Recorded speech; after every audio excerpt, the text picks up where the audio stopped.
నీకు మైనుద్దీన్ అని ఎవరు పేరు పెట్టారోగాని, ఎక్కడైనా మైనంలా అతుక్కుపోతూ ఉంటావు. ప్రాణస్నేహితుడు పల్లె నుంచొచ్చి, నీ కోసం కాచుక్కూర్చుని ఉంటే, తీరిగ్గా అర్ధగంట తర్వాత దాపురిస్తావు. నీ కోసం నాకిష్టమైన కడక్ ఛాయి కూడా తాగకుండా ఈ టీ పార్లర్లో గుటకలు మింగుతూ కూర్చున్నాను. పార్లర్లోనికి వచ్చిన మిత్రుడు మైనుద్దీనిపై చిందులు తొక్కాడు శ్యామశాస్త్రి. అది కాదు భాయ్, నీ ఫోన్దాగానే పెళ్లివంటను మా ఆద్మీకప్పగించి బయల్దేరుతూ ఉన్నానా? పెళ్లి విందుకు కావలసిన బాదుషా, డబుల్ కా మీఠా స్వీట్లు పూర్తిచేసి వెళ్ళమని మా మేనేజర్ నా కాళ్ల వేళ్లా పడ్డాడు.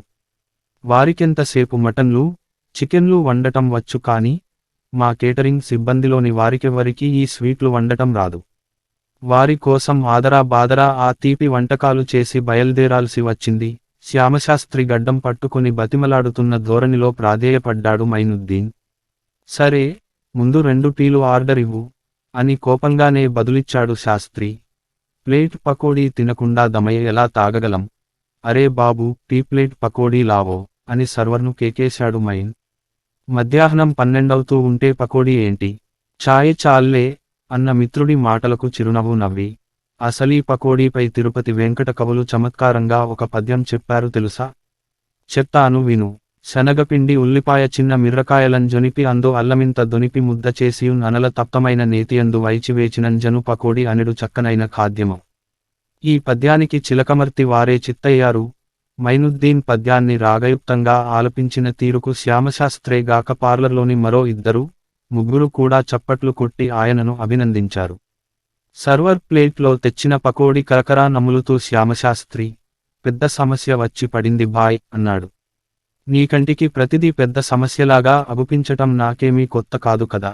ఈ మాయల ఫకీరు భూతంలాటి ఎంత గడ్డు సమస్యనైనా సాంబ్రాణి ధూపం పెట్టి చిటికిలో తోలేస్తాడు. అదేంటో చెప్పు, ప్లేటు ఖాళీ చేస్తూ చెప్పాడు మైనుద్దీన్. బ్రాహ్మణ వీధిలో మా పినతల్లి కూతురు మాలతి ఉంది తెలుసు కదా. పాపం భర్త పోయిన బాధ దిగమింగుకొని కంపాషనేట్ గ్రౌండ్స్పై ప్రభుత్వం ఇచ్చిన ఉద్యోగం చేస్తోంది. ఆవిడ కూతురు రాధకు ఈ నెల 25వ తేదీన పెళ్లి చూపులు. మగదిక్కు లేని సంసారం కాబట్టి, నేను చూపులప్పుడు దగ్గరుండాలని మొన్ననే ఫోన్ చేసి చెప్పింది, అన్నాడు శాస్త్రి. మరింకేం, చెల్లెమ్మకు ఆమాత్రం సాయం చేయలేవా? టీ ఆర్డరిచ్చి కర్చీఫై ముఖం తుడుచుకొని అన్నాడు. డబుల్ కొటేషన్, మైనుద్దీన్, చేయవలసిందే. కానీ అదే రోజు సాయంత్రం చిత్తూరు జిల్లాలో తమిళనాడు బోర్డరు దగ్గర రామకుప్పం అనే ఊర్లో పురాణ ప్రవచనానికి ఒప్పుకుని అల్లాడానే, విచారంగా చెప్పాడు శ్యామశాస్త్రి. మైనుద్దీన్ మౌనంగా కాసేపు టీ చప్పరిస్తూ ఉండిపోయాడు. సరే, ఏం చేద్దాం, మా చెల్లెలినే ప్రోగ్రాం 2 రోజుల వాయిదా వేసుకోమని అడిగి చూస్తాను. నన్ను వాళ్ళింటి వరకు నీ వాహనంలో డ్రాప్ చేయి, అన్నాడు శ్యామశాస్త్రి. పదా, నేను వస్తాను. ఆవిణ్ణి చూసి చాలా కాలమైంది, బిల్లు కౌంటర్లో చెల్లించి చెప్పాడు మైనుద్దీన్. 30 ఏళ్ల కిందట వెంకటేశ్వర యూనివర్సిటీలో ఎంఏ తెలుగు కోర్సులో కొత్తగా జాయిన్ అయినప్పుడు శ్యామశాస్త్రికి క్లాస్మేట్గా పరిచయమయ్యాడు మైనుద్దీన్. ఇద్దరూ ఒకే జిల్లా వాళ్ళు కావడంతో పాటు, ప్రాచీన సాహిత్యం పట్ల వారికి గల అభిరుచి వారి మధ్య సాన్నిహిత్యం పెంచటానికి తోడ్పడింది. అనతి కాలంలోనే వారిద్దరూ అనుంగు మిత్రులయ్యారు. మైనుద్దీన్ తండ్రి ఫక్రుద్దీన్కు ప్రొద్దుటూరులో ఫాన్సీ షాపు ఉంది. శ్యామశాస్త్రిది కడప పక్కన ఉన్న చెన్నూరు. అతని తండ్రి కూడా హైస్కూల్లో తెలుగు పండితుడే. కడప నుంచి తిరుపతిలోని యూనివర్సిటీకి వెళ్లే సమయంలో, తిరుగు ప్రయాణంలో ఇద్దరూ ప్రాచీన సాహిత్యంలోని ఆణిముత్యాల్లాంటి పద్యాలను నెమరు వేసుకునేవారు. ఆ సమయంలో ప్రొద్దుటూరులో నివసించిన పుట్టపర్తి నారాయణాచార్యుల శిష్యరికం కొంతకాలం చేసినందున మైనుద్దీన్కు బాల్యంలోనే తెలుగు భాషపై మంచిపట్టు, మక్కువ ఏర్పడ్డాయి. ఆ మక్కువే తెలుగులో ఎంఏ చేరేలా అతన్ని పురిగొల్పింది. తెలుగు సాహిత్యం కాకుండా వాళ్ళిద్దరి మధ్య ఎక్కువగా దొర్లే మరో అంశం వంటలు. అదే పాకశాస్త్రం. దోసావకాయ ఆవపెట్టి ఎలా వండాలో లేదు గుమ్మడికాయ దప్పలం చేసే విధానం శ్యామశాస్త్రి చెబుతూ ఉంటే మైనుద్దీన్ చెవి కోసుకునేవాడు. అలాగే, మైసూరుపాకు పాకం ఎలా పట్టాలో, తమ వీధిలో నివసించే నూర్బాబ్ నోరూరించే జిలేబీ ఎలా తయారు చేస్తాడో మైనుద్దీన్ వివరించి చెప్పేవారు. ఏ పెళ్లిళ్లకో వెళ్తే, ఇద్దరూ వంటవాళ్ల దగ్గరికి వెళ్లి పెళ్లి భోజనంలోని వంటకాల గురించి వారికి కొంతసేపు క్లాసు పీకి, వాళ్ల నుంచి కొన్ని వంటకాల గురించి తెలుసుకునేవాడు. క్లాసులో, లైబ్రరీలో, సాయంత్రం గ్రౌండులో, మెస్సులో, తిరుపతి పురవీధుల్లో ఇద్దరూ కలిసే తిరిగేవారు. కొందరు మిత్రులు వారికి జంటకవులని పేరు పెట్టి ఆసువుగా కొన్ని పద్యాలు చెప్పించుకుని వినేవాళ్ళు. పీజీ పూర్తయ్యాక శ్యామశాస్త్రి బీఈడీ చేసి తెలుగు ఉపాధ్యాయుడిగా చేరితే మైనుద్దీన్ కడప చేరుకుని కేటరింగ్ బిజినెస్ ప్రారంభించాడు. పాకశాస్త్రం పట్ల అతనికి గల అవగాహన, అభిరుచి మేరకు అతని బిజినెస్ దినదినాభివృద్ధి చెందింది. 4 హెడ్ కుక్స్, 10 మంది వంటవాళ్లు, 8 మంది సప్లయర్లతో ఒక బృందం ఏర్పాటు చేసుకుని ఏ పెద్ద ఫంక్షను జరిగినా కేటరింగ్ ఆర్డరు సంపాదించుకుని ఆహుతుల జిహ్వకు సరిపడే వంటకాలు తయారు చేయించి అందరి ప్రశంసలు అందుకుంటూ దూసుకుపోతున్నారు. శ్యామశాస్త్రి జిల్లాలోని ఎన్నో జెడ్పీ స్కూళ్లలో పనిచేసి స్వగ్రామం చెన్నూరులో ఇల్లు కట్టుకుని స్థిరనివాసం ఏర్పరచుకున్నాడు. ఇంకా అతనికి 6 ఏళ్ల సర్వీసు ఉంది. శ్యామశాస్త్రి కడపకు వచ్చినప్పుడంతా మైనును కలిసి వెళ్లడం, మైనుద్దీన్ నెలకొకసారైనా చెన్నూరుకు వెళ్లి శాస్త్రిని, అతని కుటుంబాన్ని పలకరించి రావడం రివాజుగా మారింది. రాక రాక అమ్మాయికి మంచి సంబంధం కుదురుతూ ఉందంటే, నువ్వు కార్యక్రమాన్ని వాయిదా వేసుకోమంటే ఎలా? పెళ్లికొడుకు తండ్రి కోపిష్టిలా కనిపిస్తున్నాడు. ఈ వంకతో సంబంధం తప్పిపోతే ఏం బాగుంటుంది చెప్పు. నువ్వే నీ ప్రవచనం వాయిదా వేసుకో అంది మాలతమ్మ. అలా అన్నావు బాగుందమ్మా, నేను అదే పొద్దున్నుంచి మనవాడితో ముత్తుకుంటున్నా అన్నాడు మైనుద్దీన్. శ్యామశాస్త్రి ఆలోచనలో పడ్డాడు. కార్తీక మాసం సందర్భంగా తాను చెప్పబోయే పురాణ కాలక్షేపం కోసం ఆ పల్లెలోని వారందరూ ఆసక్తిగా ఎదురు చూస్తూ ఉండవచ్చు. ఇప్పుడు తాను హఠాత్తుగా వెళ్ళకపోతే వారందరూ నిరాశపడవచ్చు. సరేనమ్మా, నేనింకొక మార్గం వెతుక్కుంటాను. పెళ్లి చూపుల సమయంలో ఖచ్చితంగా ఇక్కడుంటాను అన్నాడు శ్యామశాస్త్రి. అతని మాటలకాయన చెల్లెలి మనసు కుదుటపడింది. కడపలో నీకు చాలా మంది మిత్రులున్నారు కదా, 25వ తేదీన నా బదులు రామకుప్పం వెళ్ళి ఆ కథాకాలక్షేపం చెప్పి రాగలవాళ్లెవరైనా ఉంటే చూడు. వారికి దారి ఖర్చులతో బాటు మంచి సంభావన ఇప్పించే పూచీ నాది. బస్సు కోసం వేచి ఉన్నప్పుడు మైనుద్దీన్తో చెప్పాడు శ్యామశాస్త్రి. అలాగే, నువ్వు నిశ్చింతగా ఉండు అన్నాడు మైనుద్దీన్. 2 రోజుల తర్వాత శ్యామశాస్త్రి మైనుద్దీన్కు ఫోన్ చేశాడు. నేను చెప్పిన పని ఏం చేశావు? నాకు టెన్షన్తో కాళ్ళు చేతులు ఆడకుండా ఉంది అన్నాడు శాస్త్రి గాబరాగా.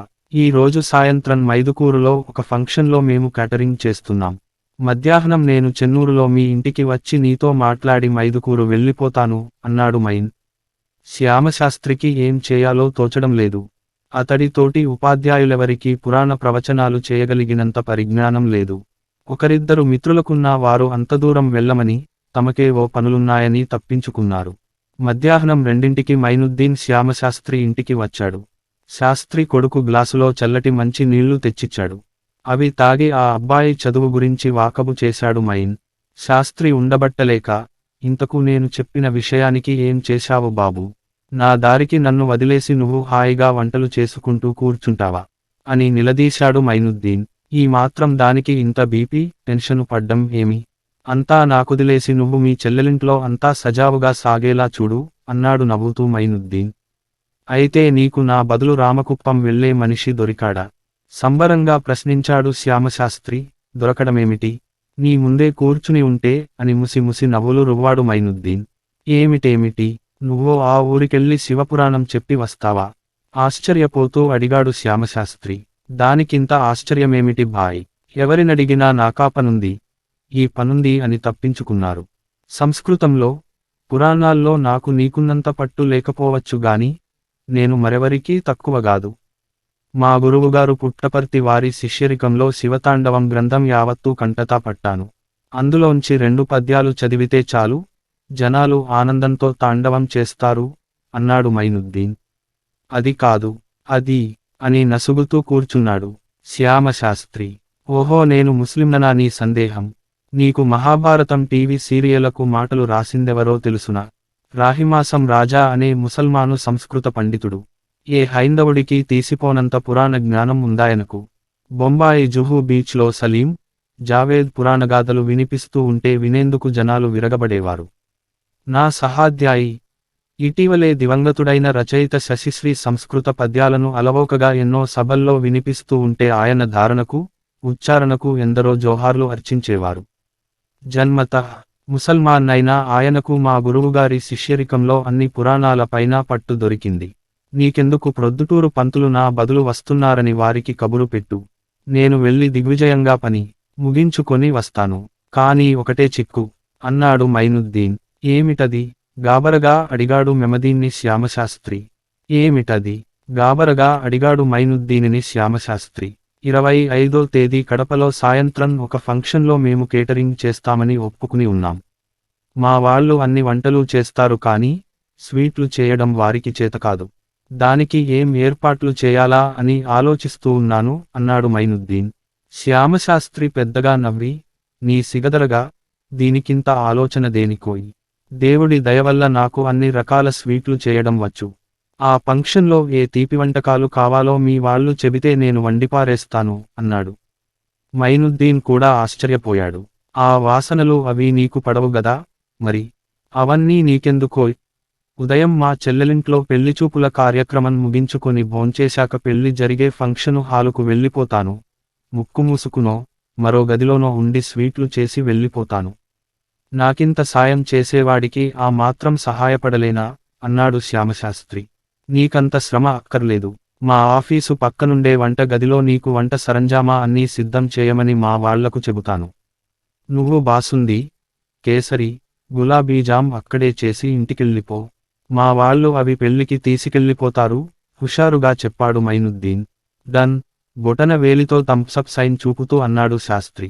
25వ తారీఖు ఉదయం పంచెకట్టు, ఖద్దరు చొక్కా వీబూది రేఖలతో బస్సులోంచి దిగిన మైనుద్దీన్ను, రండి, ప్రొద్దుటూరు పంతులు గారు అని సాదరంగా ఆహ్వానించారు రామకుప్పంలోని నిర్వాహకులు.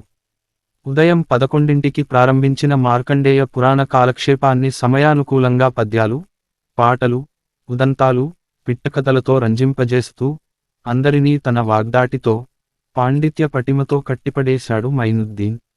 పుట్టపర్తి వారి శివతాండవంలోంచి ఆయన పాడిన పద్యాలకు ప్రేక్షకుల్లోంచి కొందరు ఆనందోత్సాహాలతో పైకి లేచి కేరింతలు కొట్టారు. పిట్టకథలు, జోకులకు కొందరు పడీ పడీ నవ్వారు. విషాద ఘట్టాల్లో మహిళలు, పెద్దవాళ్లు కన్నీరు పెట్టారు.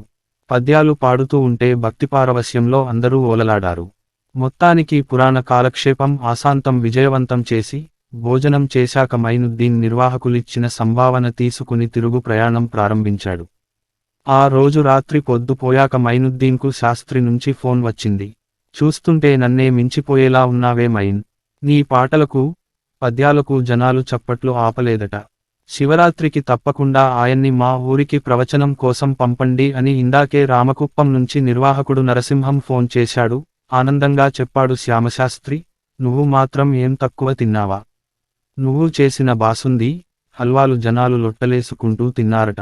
ఈ బిజినెస్లో మాకు కాంపిటీషన్ అవుతావా ఏంటి అని శాస్త్రిని అడిగాడు మైనుద్దీన్. శాస్త్రి గట్టి నవ్వాడు. అన్నట్లు, చెల్లెమ్మ కూతురి పెళ్లి చూపుల విషయానికి ఏమైంది? కుతూహలంగా అడిగాడు మైనుద్దీన్. గ్రాండ్ సక్సెస్, కట్నం లేకుండానే సంబంధం చేసుకుంటున్నట్లు ఇందాకే పెళ్లికొడుకు తండ్రి ఫోన్ చేసి చెప్పాడు అన్నాడు శ్యామశాస్త్రి. ఇంకేం, త్వరలోనే మాకు మరో పెళ్లి విందు ఉందన్నమాట నవ్వుతూ అన్నాడు మైనుద్దీన్. ఇద్దరు మిత్రులు మనసారా నవ్వుకున్నారు.